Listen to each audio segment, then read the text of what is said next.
Hello everyone, কেমন আছো তোমরা সবাই? আশা করি অনেক ভালো আছো। আজকে তোমাদের সাথে প্রথমে একটা ঘটনা শেয়ার করি। তারপর তোমরা দেখবা যে এই ঘটনার সাথে তোমাদের কখনো জীবনে এটা রিলেট করতে পারো কি না। তো শাওন নামের একটা ছেলে ছিল, সে পরীক্ষার প্রস্তুতি নিচ্ছিল। হঠাৎ করে 10:30টার দিকে তার একটা মোবাইলের মধ্যে নোটিফিকেশন বেজে ওঠে এবং দেখা যাচ্ছে যে অভিনন্দন, আপনি একটি আইফোন জিতেছেন। তারপরে তো শাওন একদম অবাক হয়ে গেল, আরে আমি তো কোনো কন্টেস্টে অংশগ্রহণই করিনি, এখানে আমি আইফোন কীভাবে পাচ্ছি। তখন সে আবার একটু কৌতূহলবশত ওই লিঙ্কে ক্লিক করলো। লিঙ্কে ক্লিক করার পরে দেখলো যে ফেসবুকের মধ্যে একটা ইন্টারফেস চলে এসেছে। সেখানে সে তার অজান্তেই তার পাসওয়ার্ড, আইডি সবগুলো দিয়ে দিল। কিন্তু আসলে এই ফেসবুকটা কিন্তু আদতে সেই আমাদের যে facebook.com সেটা ছিল না। তো এটা নিয়ে আমরা পরে আলোচনা করছি। তারপরে সে দেখলো হঠাৎ করে ওয়েবসাইট বন্ধ হয়ে গেল। এখন সে হয়তো ভাবলো যে নেটের সমস্যার কারণে হয়তো ওয়েবসাইটটা বন্ধ হয়ে গেছে। পরদিন সকালবেলা তার বন্ধু তাকে ফোন দিয়ে বলতেছে যে ফেসবুক থেকে তো তোর সবাই ফেসবুক থেকে তোর নামে টাকা চাচ্ছে। তখন তো শাওন একদম ভেবে চেকে বসলো যে কী হলো ব্যাপারটা। তখন দেখতেছে সে তার ফেসবুকে লগ ইন করতে পারছে না, গুগলে লগ ইন করতে পারছে না এবং ইনস্টাগ্রামের মধ্যে লগ ইন করতে পারছে না। তখন সে বুঝতে পারলো যে আমার পাসওয়ার্ডটা তাহলে হ্যাক হয়ে গিয়েছে।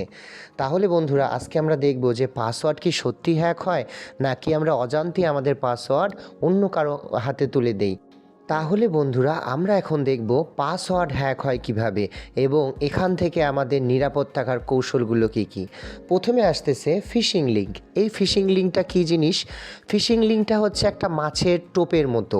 যেমন facebook.com আমরা সবাই দেখে থাকি, যেটা অ্যাকচুয়াল facebook.com।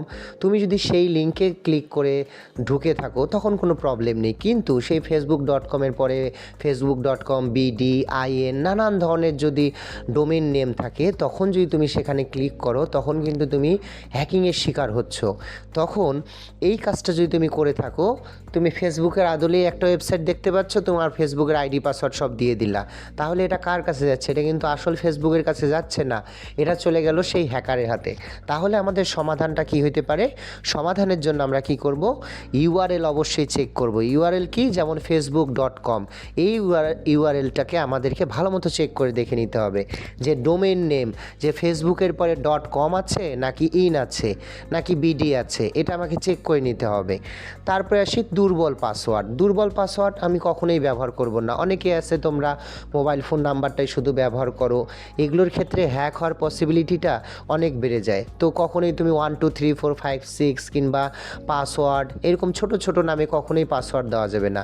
আমাকে কি করতে হবে? এর জন্য 12 থেকে 16 অক্ষরের শক্তিশালী পাসওয়ার্ড ব্যবহার করতে পারি। তোমরা সেখানে আন্ডারস্কোর বা হ্যাশট্যাগ নানান ধরনের স্পেশাল ক্যারেক্টার ব্যবহার করে তারপরে তুমি তোমার মোবাইল নাম্বারটা ব্যবহার করতে পারো।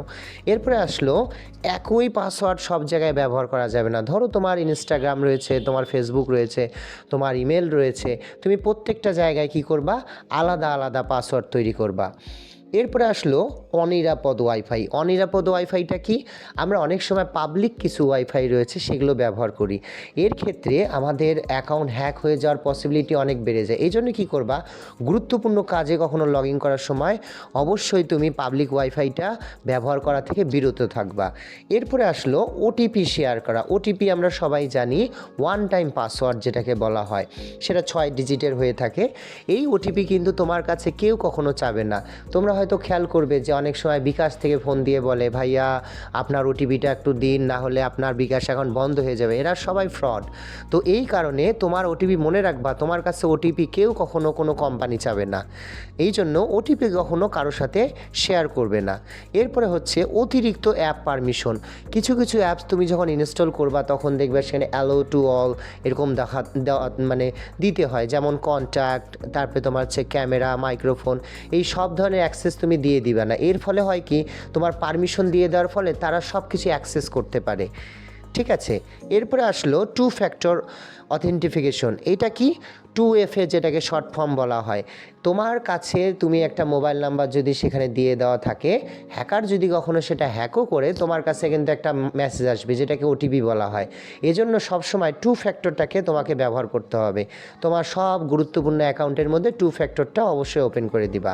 এরপরে হলো পুরনো সফটওয়্যার ব্যবহার। পুরনো সফটওয়্যার বলো, অ্যাপস বলো, তোমরা অনেক দিন পর দেখবা যে তোমাদের অ্যাপসগুলো আপডেট চায়, অবশ্যই সেটাকে আপডেট দিয়ে দিবা।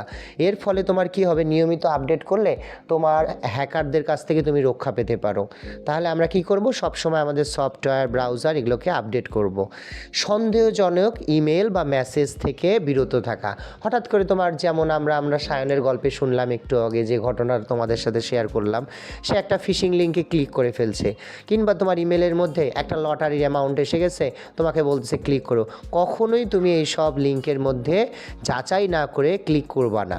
এবং লাস্ট যেটা পয়েন্ট 10 নম্বর, সেটা হচ্ছে সচেতনতার অভাব। তোমাকে অবশ্যই সব কিছু থেকে সচেতন থাকতে হবে। তুমি যত সচেতন থাকবা তত তুমি এই অনলাইনে নিরাপদ থাকবা। তাহলে অবশ্যই সচেতন থাকবো আমরা সবাই। আমাদের নিরাপত্তার জন্য আমাদের যে ইমেল, ফেসবুক এই অ্যাকাউন্টগুলোকে সিকিউরিটি বাড়ানোর জন্য আমাদেরকে অবশ্যই সচেতন থাকতে হবে। তো ঠিক আছে বন্ধুরা, সবাই ভালো থেকো, সুস্থ থেকো। আবারও তোমাদের সাথে দেখা হবে অন্য আরেকটি ভিডিও নিয়ে।